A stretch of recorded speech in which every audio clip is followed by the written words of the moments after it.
Kalau sakinah, ya, itu artinya ketenangan yang dilahirkan setelah tuntasnya persoalan dilalui. Ya. Baik. Bukankah saat ujian itu merasakan tegang, kadang gelisah, ya? Tapi setelah selesai ujiannya, ada ketenangan yang dirasakan. Alhamdulillah selesai, ya. Itu ketenangan yang dihasilkan setelah melalui satu persoalan. Itu disebut dengan sakinah namanya. Jelas? Baik. Saya lukiskan lagi. Orang Arab mengatakan begini. Sakanatu syajaratu idza dhahabatir rih. Atau sakanatu safinatu idza dhahabatil amwaj. Ranting pohon itu menjadi tenang ketika angin yang menerpanya itu telah pergi. Atau mereka mengatakan kapal itu menjadi tenang ketika ombak yang menerpanya itu telah pergi dan airnya kembali tentram, tenang. Nah, ketenangan yang telah melalui perombang-ambingan, diombang-ambingkan ombak, pohon diterpa, naik, turun, kiri, kanan begitu. Setelah kemudian dia tenang lagi, ya, apa yang terjadi? Nah, ketenangan itu yang disebut dengan sakinah. Dan biasanya kapal yang banyak diuji dengan gelombang, bahkan gelombang besar, dan dia melewati itu menjadikan kapalnya kualitasnya lebih kuat, ya, lebih mudah menghadapi persoalan-persoalan atau bahkan gelombang-gelombang kecil setelahnya. Semakin besar, yang kecil lewat. Ya, demikian pohon, semakin diterpa anginnya kencang, ya, dia goyang dan dia tertanam kuat, semakin kokoh akarnya. Jadi ketenangan itu bukan sekedar melahirkan ketenangan setelah gelombangnya lewat, tapi setelah itu melahirkan satu kemantapan yang dengan itu bisa mengatasi persoalan-persoalan kecil di kemudian hari atau siap untuk menghadapi tantangan lebih besar di kemudian yang lainnya. Maka itu disebut dengan sakinah. Ketika kehidupan di rumah tangga, ini yang akan saya sampaikan, disebut dengan sakinah, memberikan kesan kepada kita bahwa bukan berarti di rumah tangga itu akan hampa dari persoalan. Akan selalu ditemukan persoalan.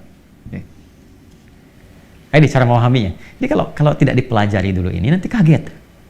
Bukan berarti nggak ada masalah. Rumah tangga itu pasti ada masalah. Ya, yang paling ideal kan rumah tangganya Rasulullah SAW. Tapi coba lihat, apakah dalam kehidupan rumah tangga Nabi tidak ada masalah? Jangan salah, banyak persoalan, ya kan? Tapi dengan persoalan itu turun panduan pada kita. Turun ayat, turun hadis, mengatasi ini bagaimana, ya, kalau salah persoalan pemahaman bagaimana, salah komunikasi bagaimana, meluruskan yang ini bagaimana, kalau ingin cari teman cerita ke siapa, kalau mengadu belum ketemu suami istri ke siapa mengadunya, ada semuanya, gitu. Dan pahami ketika Allah menitipkan satu persoalan dalam kehidupan rumah tangga, pada hakikatnya bukan ingin menjadikan kehidupan rumah tangganya bermasalah, tapi Allah ingin memberikan satu ketenangan, kedamaian, ya, yang dihasilkan setelah tuntas persoalan yang dimaksudkan. Makanya kehidupan rumah tangga kan kalau sudah masalahnya tuntas lebih tenang dari sebelumnya kan, ya, dan dahsyatnya lebih mengerti tentang sifat-sifat pasangan atau dalam keluarga. Setelah itu punya ilmu yang baru, punya pengetahuan yang baru, masukan yang baru, ilmu yang baru untuk mengatasi tantangan berikutnya. Itu dahsyatnya. Tapi problemnya begini, bagaimana cara kita bisa mengatasi persoalannya dengan mudah? Karena tidak sedikit masalah-masalah kecil di rumah tangga, ya kan, bisa menjadi besar dan menyebabkan persoalan serius ketika, maaf, seseorang tidak mengetahui cara menyelesaikannya. Yang ditampilkan kadang-kadang, ya, boleh jadi egonya. Yang ditampilkan kadang-kadang boleh jadi statusnya, bahkan juga hartanya, kedudukannya, dan sebagainya. Itu bukan solusi, teman-teman. Sepanjang ditampilkan kemampuan kemanusiaannya, maka sifat manusia selalu ingin bertahan dengan apa yang dimilikinya. Suami bicara A, istri bicara B. Ya, ayah bicara A, anak pun bicara B. Demikian seterusnya. Maka yang terbaik adalah kita mesti menanyakan kepada pengatur segalanya. Ini. Ya, maka ketika dikembalikan, nih, sakinah itu kan sifat jiwa. Ya kan? Ketenangan itu kan sifat jiwa. Ingat, ketenangan itu bukan sifat fisik. Ya, pikiran itu biasa, ya. Pikiran itu bekerja terus, berpikir itu terus, nggak berhenti, berpikir. Apa yang memberikan kegelisahan dan ketenangan pada pikiran? Jiwa. Jadi perintahnya di sini semua dalam jiwa kita.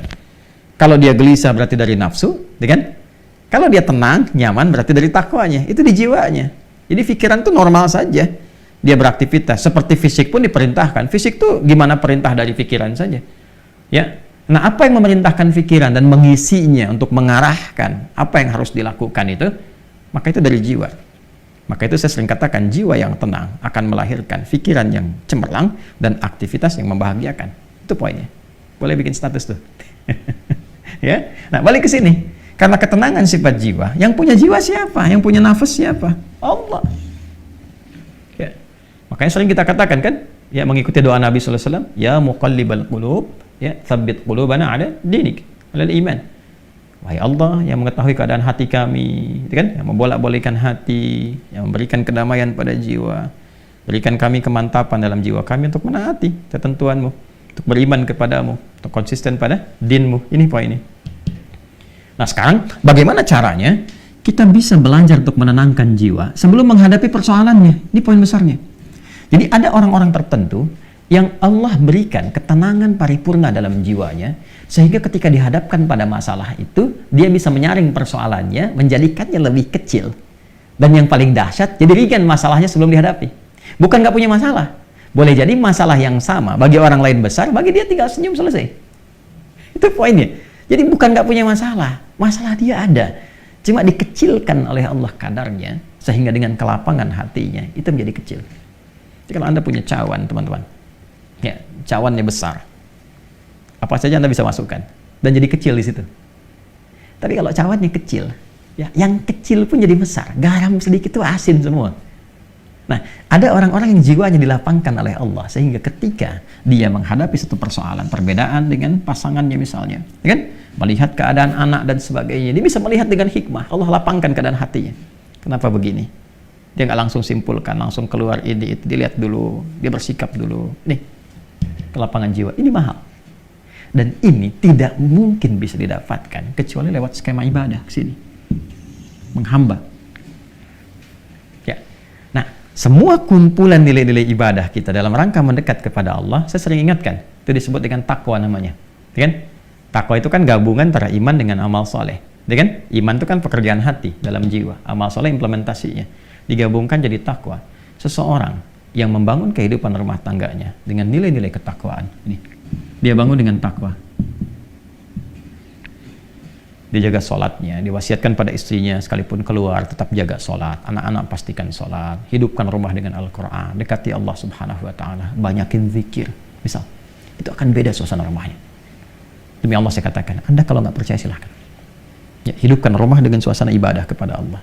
Anda ada di dalam ataupun sedang di luar, hidupkan. Maka akan ada suasana yang berbeda kepada jiwa. Allah akan jaga itu.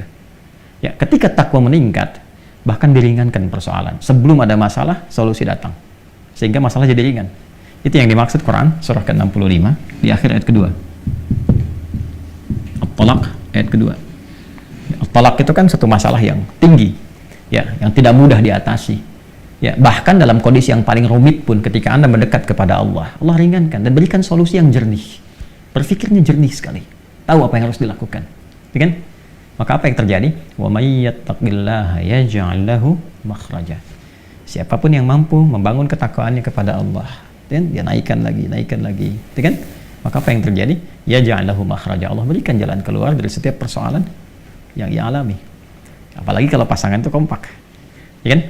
Ya, mungkin nggak bersama-sama dalam beberapa kesempatan, tapi memberikan wasiat, bangunkan istri, anak-anak, ingatkan sebelum pergi, kan, dan sebagainya. Itu pasti tuh. Ya, dari sekian banyak persoalan, ketika ditumpahkan di atas sajadah, dia mengecil dan curhatnya kepada Allah. Innama ashku bathi wa huzni ila Allah. Demikian ya nasihat dari Nabi Ya'qub alaihissalam yang diabadikan Quran surat Yusuf itu kan. Kalau mau curhat ke Allah, sampaikan. Dan akan cenderung bahagia. Ketakwaan membangun kebahagiaan. Quran surah kedua di akhir ayat 189. Wattaqullaha la'allakum tuflihun.